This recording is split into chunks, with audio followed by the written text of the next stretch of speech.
Day 2 of me making a video and like choosing to upload it. A little bit different vibe today.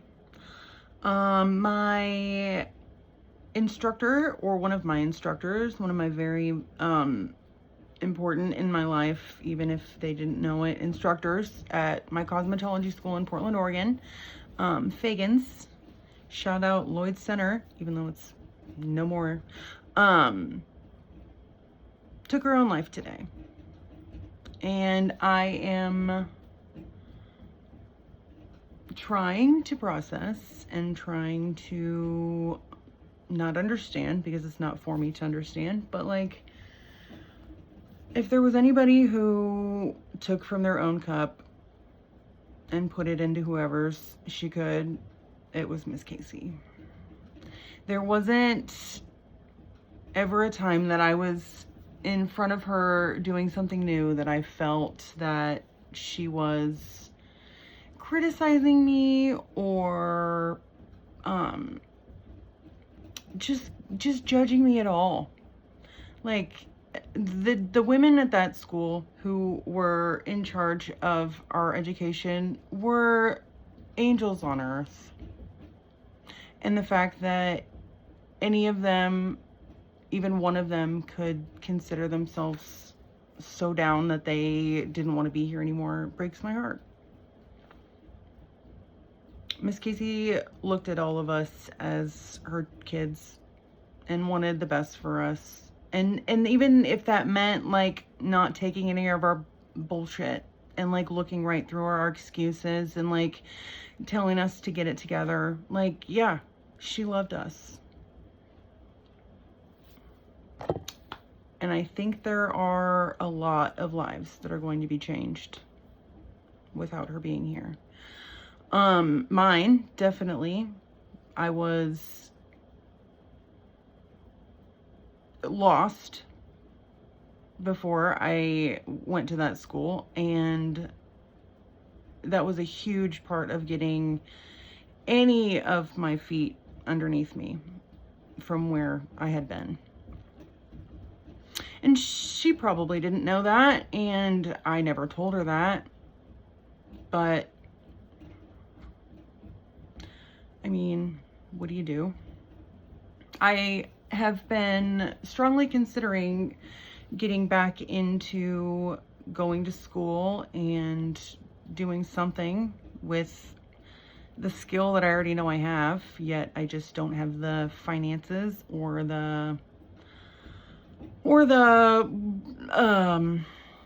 I mean, I would like to go back to the OG, like where I started.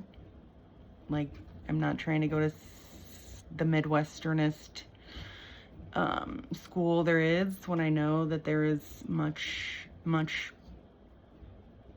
better for me schools out there. And honestly, I was looking forward to doing that and then going to her and telling her how much she meant to me and how much she always has inspired me.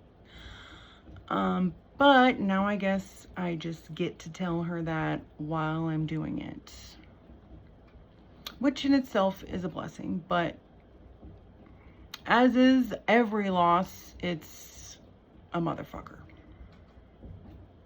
Not the first, and it won't be the last for me, I'm sure, but like, sometimes they just like take your breath away. And I know that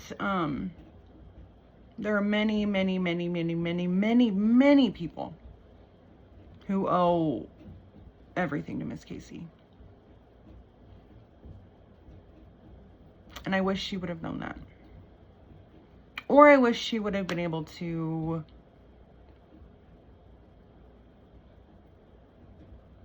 I don't know. Anything that I am going to say feels like blame, and that's not where I want to put that. So, rest in peace to Miss Casey. The legacy that you have contributed to, the legacy in life that you have is held in a lot of different people. And like, the torch shan't be put out. So, All right, like I said, different vibe, but it's kind of what was going on today. Also, why is living in America so hard? Like, it's super, like, I have gone through the gamut of emotions today, of like super confident to just like crying at my corporate desk openly. Nobody could hear me, of course, because nobody gives a shit about what's happening in that office. But yeah, if it isn't pressure from finances, it's pressure from somewhere else, and it feels never ending. And I really hope that, and I don't mean this to like turn into some PSA, but like, we got to open a dialogue about communication. A lot of people will say some stuff and then everybody assumes either they're joking or that they need some like big gesture of like life-saving support. Sometimes it literally is just like coming and sitting on the couch next to somebody that needs to not be alone. I say that from experience, and from experience of needing that and telling people that, and then still sitting by myself and solving my problems all alone. So, hug your loved ones. Tell them that they can be completely honest with you and without judgment. It's not going to save everybody, but it couldn't hurt anything. All right. Thanks so much. Bye.